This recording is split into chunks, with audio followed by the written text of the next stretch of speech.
Oh, good. Thank you. Thank you very much. Yeah. Okay, sir. Thank you. Just go. Just yesterday, just on Sunday, I came back from the US, and my younger brother told me an agency wants to see me, and I saw him yesterday on my way to Abuja. He said to me that the land, the company land, Nest Food Limited, the land they own for over 10 years, probably over 15 years, belonging to them, that some people just jumped into it and said they're the owner, that they have cut injunction, and that they're about to start demolition it. I said, okay, we'll go to court. That they won't demolish it without having proper documentation and everything. But yesterday evening, he called me. He said they removed the roof. They brought 3 tractors, 2,000, demolition everywhere as fast as they can. And I said, no. I'll leave Abuja this morning. Let me go there personally. He said all effort for them to enter there, they will refuse even enter. And they've chased out the people who are living there. So there's nothing they can do. That's how I came from Abuja. We first flight this morning from Abuja, drove to this place, asked the people who authorized it to demolish. They said they have cut injunction that the owner gave them. I said, who is the owner? They said they don't know the owner. They just gave them. I said, who is the owner? They said they don't know the owner. Can I see the cut injunction and see who the owner is, the person who is now claiming is sued?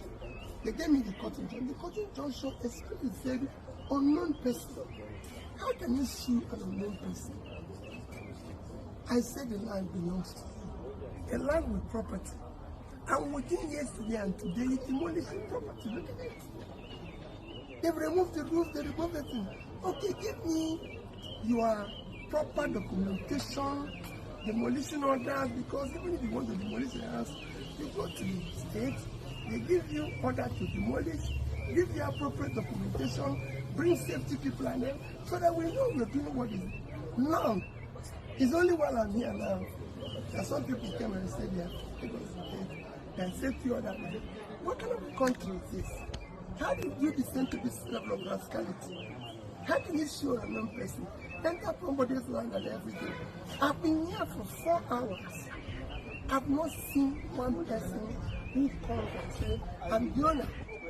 3 people or 2 or 3 people have appeared. Are you the owner? No, I'm not.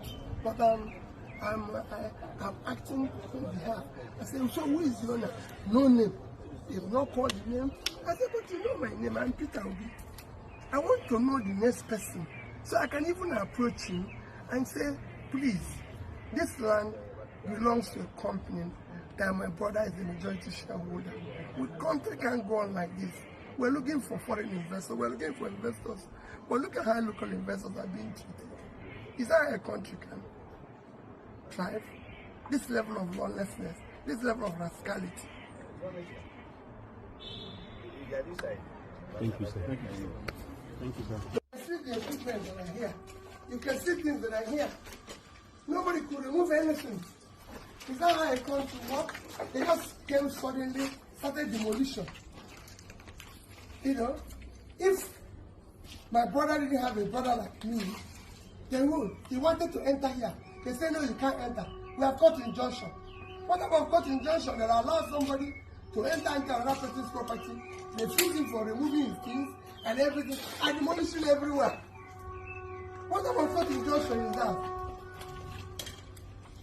We are finished with the country.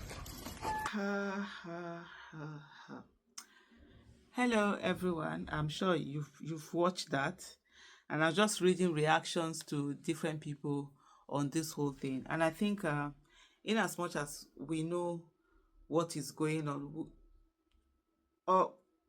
I'm just trying to really process this whole thing, this whole madness that usually would happen, and the audacity that they have, this whole intimidation tactics For me, like I said in a video I did yesterday night, is this really just about land, or is it about intimidation?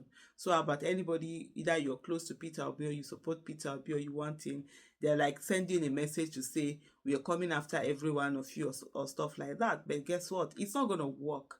The only thing it's going to do is that it's going to make people more resolved. You understand? And let me just read what Sarah Ibrahim wrote here. She said, this administration is afraid of Peter Obi. They are all scared to the bones and are going after him. You all are going after one man and you're still freaking losing. Now you cowards are going after his family. Enough is enough.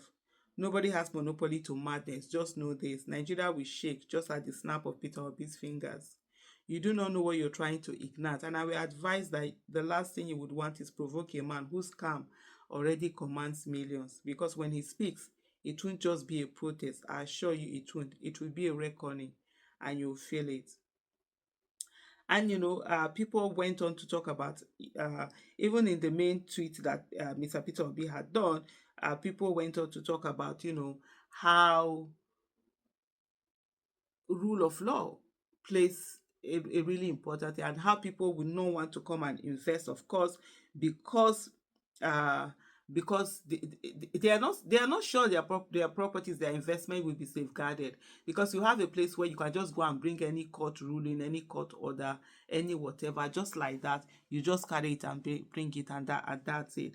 And so that in its own way has made people to not want to do business in Nigeria. We have Osasu Obayuwana saying, we get unknown soldiers, we get unknown police, we get unknown civilians, all is equal to unknown government, at Fela Kuti in his song Unknown Soldier. This song is as relevant in 2025 as it was in 1978, a deeply sad commentary about the current sorry state of Nigeria. How are you having people who are literally like nameless, voiceless? You're coming to destroy a house, you don't have proper documentation, you don't have who it is, you say you don't even know who sent you, so they just tell you start going there to go and destroy, and you just go and destroy somebody's property just like that. There is no this thing that follows, and then you bring in security doesn't even allow the person to get onto his property, to talk to people, to do anything. If this particular person didn't,